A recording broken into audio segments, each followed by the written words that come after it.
What's wrong with you people? Welcome to Not Another Baptist Podcast, and for ministry training that prioritizes both the Great Commandment and the Great Commission, we would encourage you to consider Southwestern Baptist Theological Seminary. Southwestern Seminary equips students in living their calling, seeking to glorify God through Christ-centered education that encourages academic excellence and faithful ministry preparation. They are grace-filled, Christ-centered, scripturally grounded, confessionally guided, student-focused, and globally engaged. And you can learn more about Southwestern Seminary's recently affirmed core values at swbts.edu/core values. And I did say we, and today I can still say we, though Kyle is nowhere to be found. Kyle recently turned 40, had a midlife crisis, and went to New York. He spent all of his time at Citi Field and whatever you call Yankee Stadium. Yesterday, he was at whatever you call that Boston Stadium, that massive wall in the back. It's about the size of 8,000 Kyles. Anyway, he was there and got to watch Vlad Guerrero Jr. hit a home run well over his head, which is easy to do because Kyle is like 3 feet tall. Kyle is not with us, but we have somebody on the show that I'm really worried about the vitality of our show, because the last time he was on this thing, we absolutely tanked. And it's been so long because he's still tried to recover his pride ever since. Dr. Michael Criner. How are you doing, bro? Thank you, Dr. Hensley. Appreciate that. I feel like I'm like the Dallas Mavericks at the end of the basketball season. We're just going to tank to get a better pick. So that's what we're doing 100%. here. Yeah, I went down my list, baby. Like Daniel Ritchie, he's tied up. Bart Barber, he's in a million lawsuits. He won't come. I had nobody, man. And so I had to go down to beneath the bottom of the barrel and find you. I saw your little red pants sticking out from beneath the barrel, and I gave the call. Hey, so how are things at Rock Hill, the mega church, Chandler, Texas? How are y'all doing? Well, to clarify, not a mega church, but thank you. God has been very kind to us in this season. We just are still kind of riding the wave of Easter celebrations, and now I think we're faced with the reality of summer, and so we're kind of shifting gears as a church and ministry, like so many others. But also, you talk about looking down the barrel of the June meeting for the SBC. So that's kind of where we're all at as a staff and church. Oh, man. Well, speaking of looking down the barrel, which is also known as a cliche, there are a few things that we tend to say, not just as Southern Baptists, and I'm sure there's stuff in the northern hemisphere of America that they have their thing. Of course, soda pop or whatever it might be, that's one of them. But I mean, for us, bless your heart, that's one of those things that gets said that's basically like the most Christian version of go to you know where. But there's some that, man, I was looking at this list. Somebody posted, I can't even say his last name, Dr. Michael J. Svigel. I don't know. I don't know who he is. I follow him. He follows me, and he's got some great content. So you can follow him at SVIGEL and tell me how to say his name. But anyway, he said Theology 101, cheese evangelical phrases I could do without. And number 2, he hit me right between the eyes, because it's something that I probably say in just about every sermon multiple times, at least once, but often multiple times. And all God's people said, amen. Or can I get an amen? And each time I do it, I die a little inside, but I can't stop. And so I thought I would ask, number one, and so he gave a list of 3, and I actually thought it was going to be a tweet thread like Bart Barber that had like, 1,000 of them. But there's really only 3 that he had. Everybody else replied with others. And so I wonder, on these top 3 that he threw, love on them, and all God's people said, and it's not a religion, it's a relationship. Is Dr. Michael S. Criner guilty of either of those, any of those? Well, I think, all of them. I mean, at some point I have said all of them. And as you even said, you begin to say them, you can feel them forming in your mouth, and you say them almost out of just impulsively. and you regret saying it immediately. For example, hey, we just need to love on them during this time. It's just awkward. It's similar to when someone says, do you feel me? Do you Yeah. feel me? I don't want to feel you. I'd rather not. Yeah. I don't want you to feel me. I don't want to feel you. Let's just clarify that in our relationship. So it's the same way with love on, just love them. We just need to love them. Don't love on them, because it's just awkward when you begin to tease it out. But yeah, I've been guilty. And I think the second one that you had talked about, all God's people say, then amen. Often preachers will do that because they're lacking the affirmation in the moment. And they think maybe, just maybe, this will allow people to say, hey, you're doing a good job. Keep going. It's like a sympathy amen. It's like, yes. It's like, please clap. Please clap. Yes. It's like the Jeb Bush, please clap. Yes. And it's also not new to today. We have the ones that drive us crazy. I think, is it Matt Chandler that does the whole, let's unpack that. Yeah. Tracking with me. Are you tracking? Tracking with me. Some of those that it's not so much that they're bad. It's that they get, they get used as much as I can only imagine at a funeral. And so in all God's people said, can I get an amen? Are you with me? That kind of deal. Love on them. Some of those. But it's not new to today, because I remember my daughter asking after we sang a song, and I think it's called He Touched Me, but he touched me. Oh, he touched me. Leans over. Is that appropriate? And who is he? I was God. Yeah. But it's weird. So it's just, there's things that we say, flowery language that really doesn't mean a whole lot. Like the whole, it's not a religion, it's a relationship, is also a religious statement, but that's another topic for an entire podcast another day. Yeah. And one of my dearest friends, that was their church slogan, and we talked about it a lot, and so that's one that's common. But I also never put it in a manuscript, and I would never in a million years put one of these things in a manuscript. I don't put that.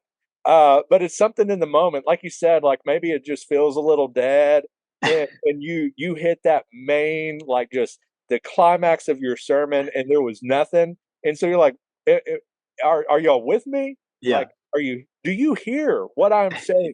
Can you say amen to this, or oh me, amen, or oh me? Like, oh man, what's you're guilty that's not one of these three? What's one, you say it, you're like, oh man, here it comes. Yeah. Well, maybe not current, but when I was growing up, it was always the one where you'd go up to somebody and really it wasn't, it was more of projecting onto them, but saying to them, hey, that's making me stumble. You're making me stumble here. And really it was more so to tell them to stop doing what they're doing. Yeah. So, like they're being disobedient. Usually it was doing the purity stuff, and, hey, you're making me stumble. And so it was an accusation against somebody else, more so was, well, you do deal with your sin. Don't, but I think the biggest one really has been just looking for affirmation when things get quiet. My church, sometimes people will get quiet when something hard has been said, and you're trying to break the tension. So it's like, is this thing on? It's like you start tapping the mic and it's like, well, yeah, this thing is on. They're just trying to take it in. So, I think love on them has been probably the most abused one in my preaching than any other one. I've found outside of preaching, like the Bart. So COVID killed the meet and greet at First Baptist Farmersville, and I am considering supporting a different president at the SBC annual meeting precisely because Bart brought it back. And so we do it now, and it's probably never going to leave again unless we get another pandemic. But I find that I don't always, like in that short moment, like, hey, good to see you. How you doing? Whatever it is, like you're not going to have a full-on conversation. No. My go-to, and I hate it every time it comes out, and I can't stop, is like if you and Abigail were there, it would undoubtedly be, Abigail, you keeping them in line? Are you keeping Michael in line? Like that's it. You keeping them out of trouble? Like it's all, you staying out of trouble. It's just, that's it. And I'm like, why do I even say it? What am I even meaning? But I have nothing else to say in that moment other than, what's the weather? How are you doing? It's like, you staying out of trouble? Like whatever it is. Yeah.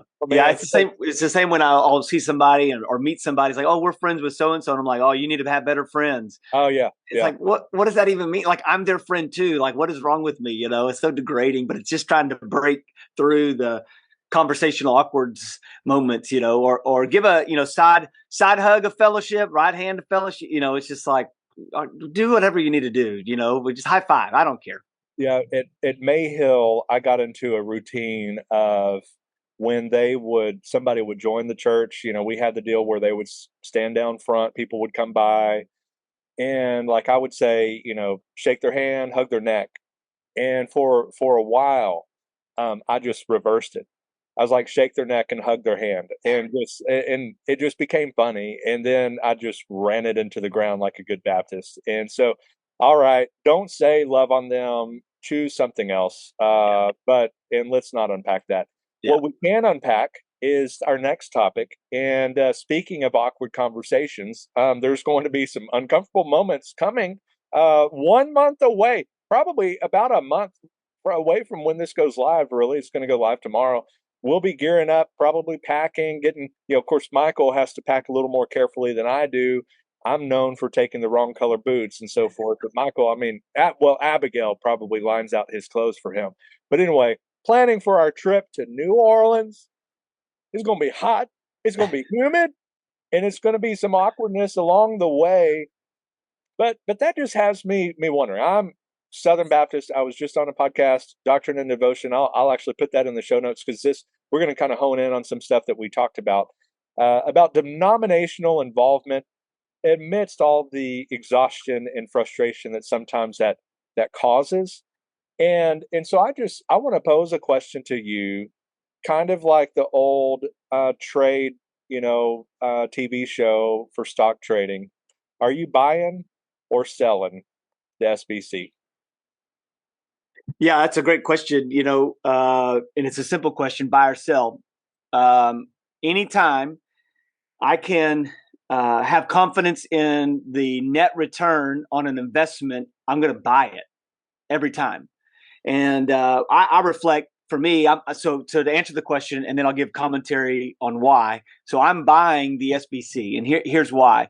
I don't know of any other missions organization that has the capacity to send and support the multitude of missionaries internationally that the SBC is able to do. Is it the best at it? Is the only at it? That's for debate. But the magnitude of impact is so great when it comes to international missions. I think about church planting. I think the stat was, since 2012, maybe 10,000 churches planted. And I know for us as a church, we support financially 2 church plants in the DFW area. Now, I think that's wonderful, and we're at a position that we can do that, but we're not fully supporting them by any stretch. We are just supplementing some of the costs for them. And yet, in the SBC, because we participate, because we buy into what we're doing, there's 10,000 churches that have been planted over the last 10 years, 11 years. I can't think of any organization that's been able to do it to that magnitude. Now, you might sit back and say, well, they're not doing everything the way I would do it. Well, I don't know. There's churches 10 miles from our church, 3 miles from our church here in the Henderson County that I would go, I wouldn't do it the way they do it. And yet we can still partner together, reaching people for reaching the lost. So that's a standing point. And then our seminary training, I can't think of better education that you could get at the cost, the cost of the education. So those are, small areas. But then I just even think the work that happens within our state and the work that happens within our association locally, those are just automatic reasons to be engaged and involved, to buy in the SBCs. That's my long answer to your short question. But what about you, Matt Hensley? You touched on one thing that using a cliche, I want to tease out a bit. I still remember, and because you probably had a very similar thing happen when you took evangelism at Southwestern. Did you have Dr. Queen? I had Roy Fish, so that dates me a little bit. That's why you're successful. No, I'm just kidding. So Dr. Queen, I still remember the student, like he was talking about door to door and all the different methods, all that kind of stuff. Student raises their hand, and you knew what was coming. But the student raises their hand. It's like, door to door isn't working anymore. Nobody wants you to come to their door. Somebody knocks on my door, I hide, blah, blah, blah, blah, blah. And I mean, the immediate reply was, well, tell me how you're sharing your faith. Kind of paused for a second, had to kind of gather his thoughts, wasn't ready for that. Yeah. And it was that idea of like, show me what's working for you, and I'm all for it. And but we can do things sometimes a little differently. And something to also remember too is they might do it differently from you because contexts are different and our world is changing, all of that kind of stuff. And we tend to want it to be like the way it was. Yeah. We can think of that. Sometimes we become like those church members that drive us up the wall when we change the music, change the carpet, get rid of the pews, whatever it might be, because we know that certain things need to adapt and shift without compromising our theological beliefs and core values, all of that. That's where being involved truly matters, because it might be different. We want to make sure maybe it's not going too far. It's not, we're saying, and because Michael's not saying, I'm not saying, hey, just keep sending your money and hope for the best. Nobody's saying that, but this is also why you get involved. Now, this kind of takes us to kind of the next step of that is, how do I get involved? Showing up at New Orleans, you can get to a mic and you can immediately be involved. If you're in line and you're first in line or second, you will have a say. Everybody will have a say with their cards as they raise. But also to have a more direct, and I hate the word impactful, but I can't think of another one. Right. But a tangible, activity in the SBC is getting involved on the committees, getting involved with being nominated on the different entity boards. Then you do have a much more like tangible, direct access to and oversight of or service to some of our entities. And you can't do that if you're uninvolved, because it goes to relationships. It is to a level of who you know, not in the sense of the good old boy. There is some of that. We can't argue against that. But sometimes it's a matter of who do you know? Because in our case, I know I was helping Bart with the committee on committees. I know you were doing the committee on nominations and so forth.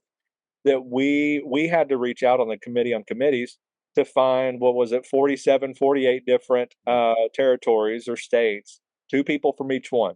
Yep. Some of them, bro, I didn't know anybody. Mm-mm. And so what am I doing? I'm calling the state exec. And when that fizzled out, or I didn't get somebody that could do it, then I went to the next level, the local association, and I would reach out to them. Who's involved that may be able to go to New Orleans, and maybe, you could help them go, something like that. And so it became that relational stuff. Well, if you're not involved on the local level, state level, the national level, it's hard to get involved and have a seat at the table beyond just raising your ballot. So let's kind of transition to that, to how do I get involved in the SBC?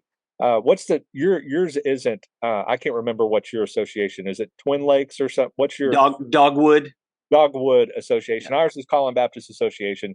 So yours is a few cities and it spreads pretty wide. Yeah.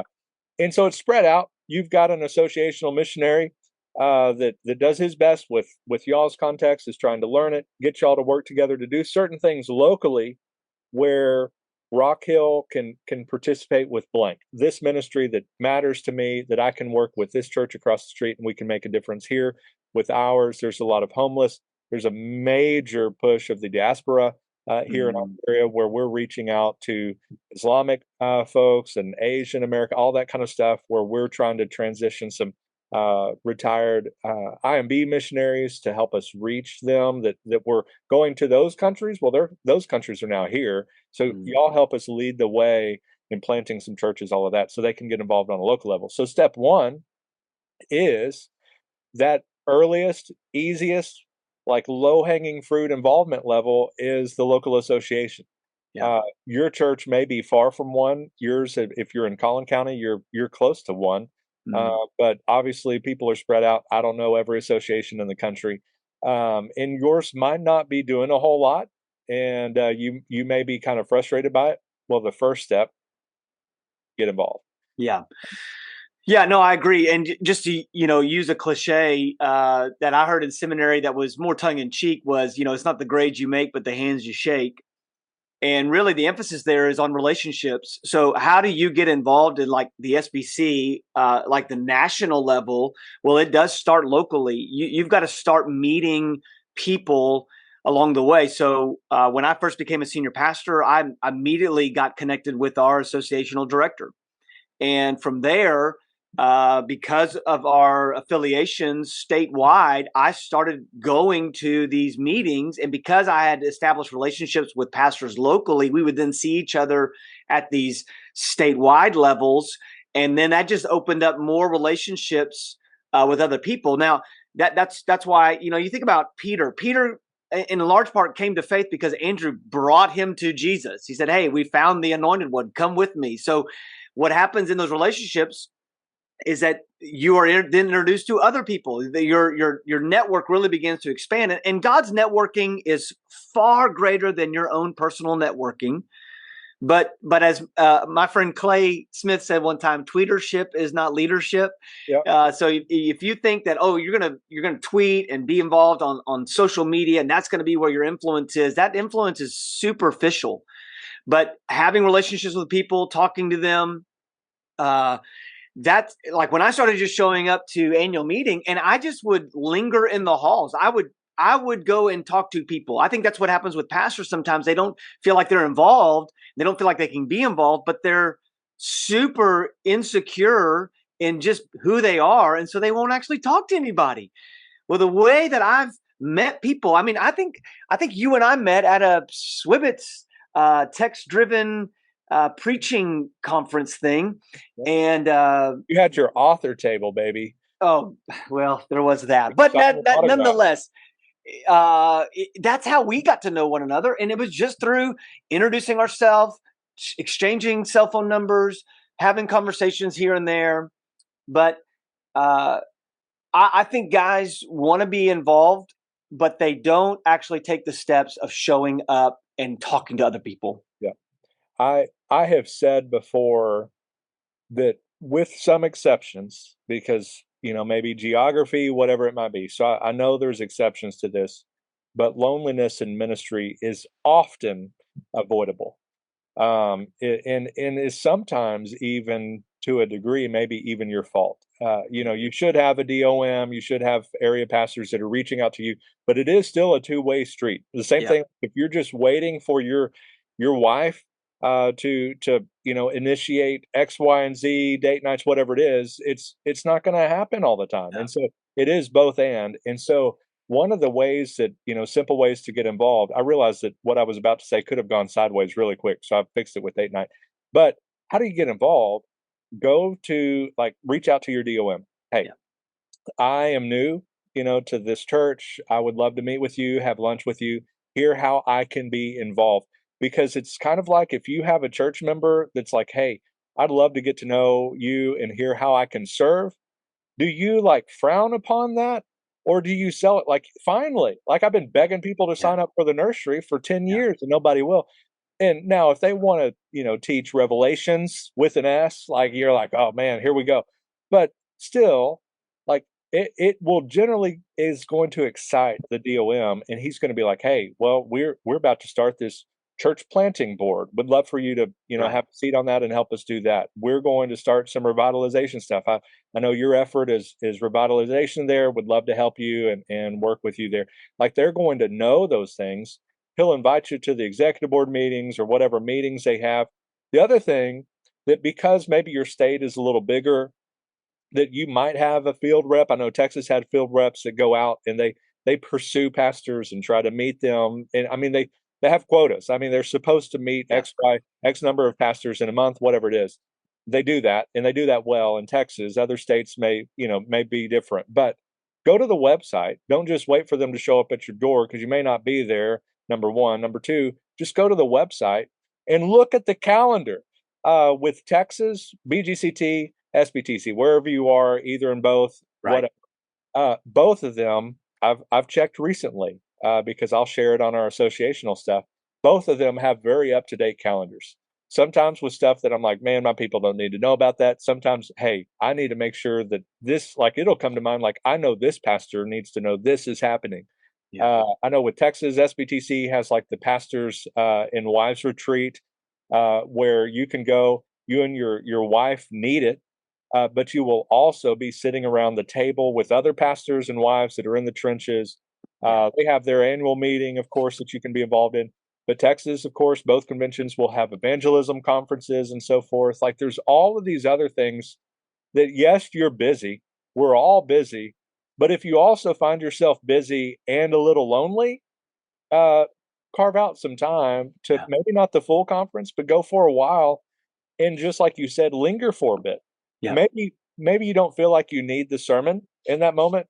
Go out to the exhibit hall. There's going to be people there that don't want to hear the sermon either, that you can go and ask about their church, ask about their Yeah. family. What are you learning? What are you doing anything different? Is anything Yeah. working for you that maybe I can try? Yeah. Anything you want to add there? Yeah, I just think a lot of it is we're just too passive.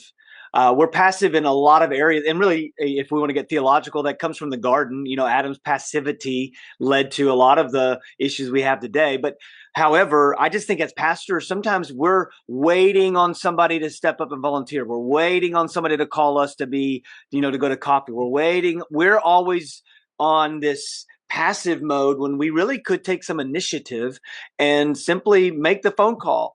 I know, there's state directors, executive directors. They will meet with you. They will come. They will drive to you. They have budgets for this for the purpose of encouraging pastors in their state. So don't be afraid to ask, because you love it when somebody comes up and says, "I want to help in just put me wherever," or can I help with the nursery, or can I help with the trash, or whatever. We love it when our people do that. So just start, taking some initiative, asking people to coffee. I know in every state's different, but there's young pastor networks, there's Facebook groups, there's social media, there's areas to which you can, and you will be involved as much as you want to be. And you should balance that too, because your main priority is your local church. I've said it's the bee's knees. The local church is where it's at. So you shouldn't become so involved politically in the SBC or your state. I think that you have to sit back and go, but my main focus is my local church. So I just think it requires a balance, and you will be as involved as you make yourself available to be involved. Yeah, I just feel like the door is wide open, and the best way to get into that door is you just taking some of those first steps.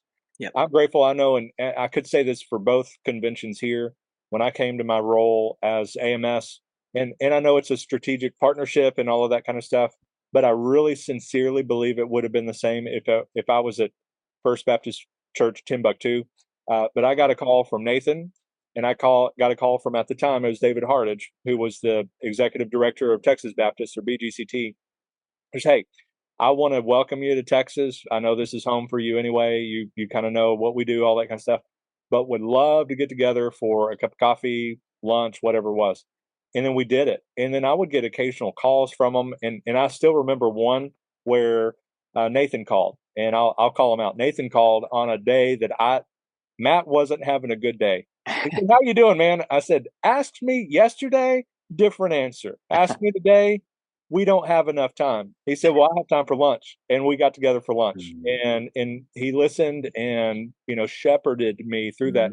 Because a lot of these guys, the other thing to remember is, almost without exception, all of these people in some of those critical roles, DOM, executive directors of states, all of that, they were pastors, and many of them still feel called to pastoral ministry. Yeah. And probably some days are like, "Man, forget this. I'm going back to the local church because of X, Y, and Z." The things that they deal with, whatever that we all deal with.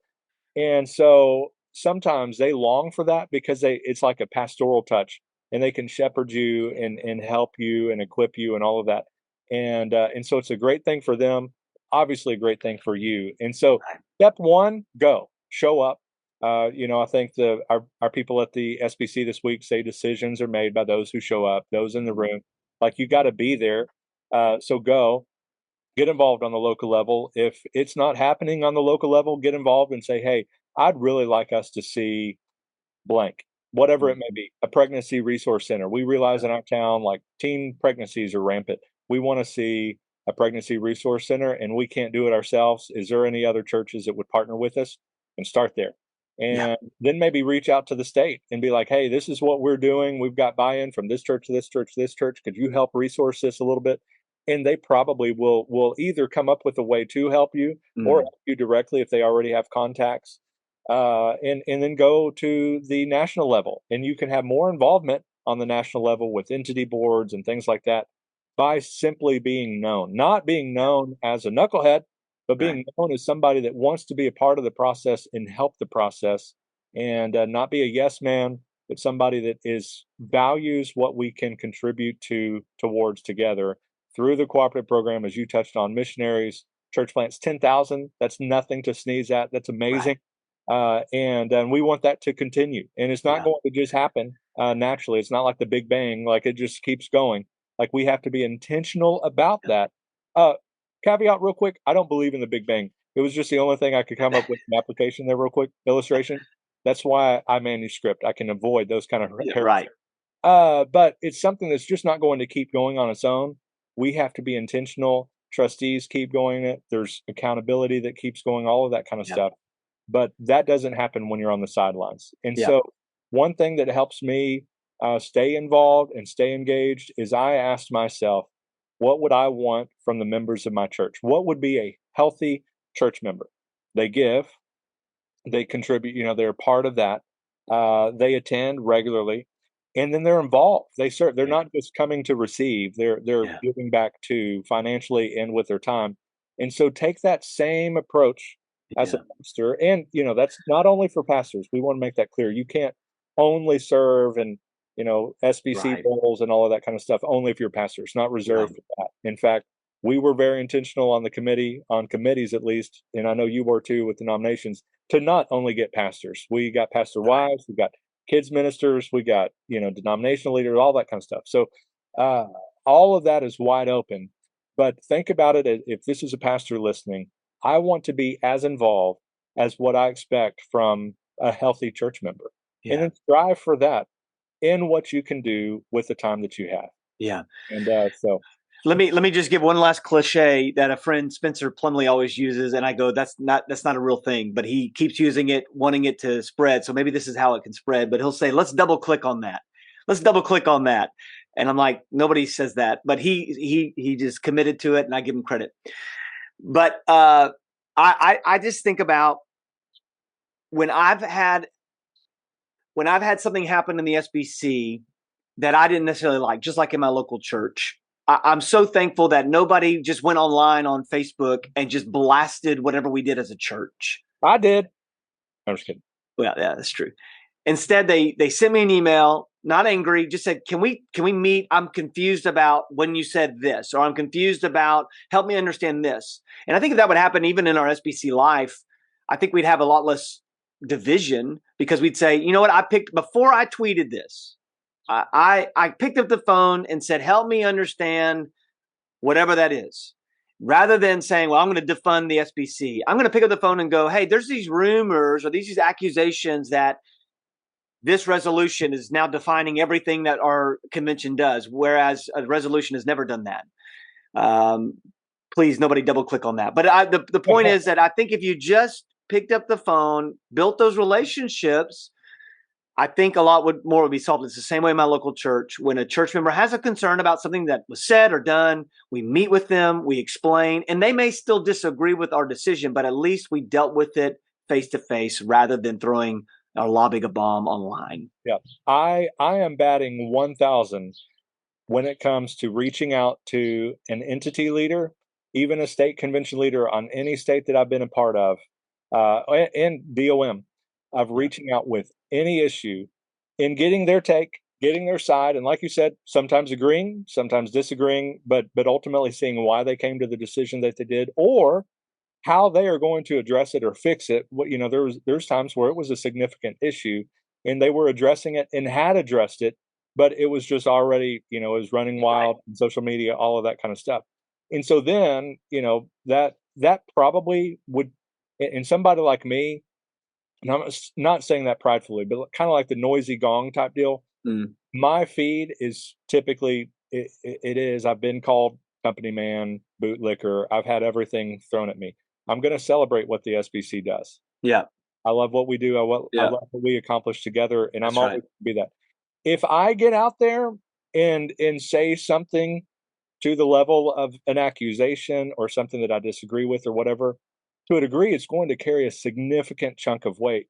because that's so out of the ordinary. Yeah. And so if you're just constantly ripping apart and you're not taking the steps to, and because I can promise you, at least for me and the way I would lead, I would have already exhausted every step I could have gone. I would have Yep. gone to the entity leader, I would have gone to trustees, and then I would have gone public. Yeah. And I had to do that one time, and I hope that's the only time. But it Yeah. could be a different set of weights because I wasn't that guy. Yeah. And it wasn't the guy that's just constantly complaining, because we have that at our church. At a business meeting, there's that one hand that raises, and we're like, here we go, Yeah. talking about the same thing or Yeah. whatever. It's just constant negativity. Yeah. And we tend to tune them out. They have Yeah. a say, and we hear them, we're gracious, but everybody in the room knows, and they eventually just kind of get drowned out. So you Yeah. don't want that. So get involved, be a part of the process, be a part of the solution. If you see Yeah. a problem, be a part of the solution. And I Right. hope that encourages you. We're buying the SBC. We believe in what we can accomplish together, because it is more than what First Farmersville can do separately. It's more than what Rock Hill can do separately. I can't remember the name of Kyle's church, who's normally on this podcast, but he's having his midlife crisis. It's more than what they can do. We support missionaries, church plants as well, but at a fraction, minuscule fraction of what we can do together with our fellow Southern Baptists. So we do hope that encourages you. And more than that, we hope that may just get you over the edge to come to New Orleans, because we need you there.